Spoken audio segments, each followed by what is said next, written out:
অবশ্যই তোমাদেরকে পরীক্ষা করব ভয় দিয়ে, ক্ষুধা দিয়ে, সন্তানের ইন্তেকাল দিয়ে, ফসলের ক্ষতি দিয়ে, সম্পদের ক্ষতি দিয়ে আমি পরীক্ষা করব।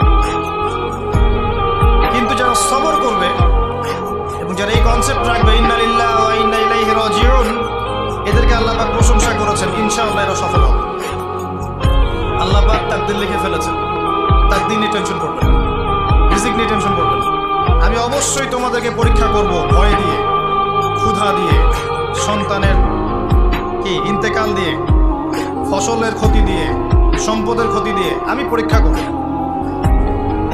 কিন্তু যারা সবর করবে এবং যারা এই কনসেপ্ট রাখবে ইন্না লিল্লাহি ওয়া ইন্না ইলাইহি রাজিউন, এদেরকে আল্লাহ পাক প্রশংসা করেছেন, ইনশাআল্লাহ এরা সফল হবে। আল্লাহ পাক তাকদীর লিখে ফেলেছেন, তাকদীর নিয়ে টেনশন করবেন না, রিজিক নিয়ে টেনশন করবেন না। আমি অবশ্যই তোমাদেরকে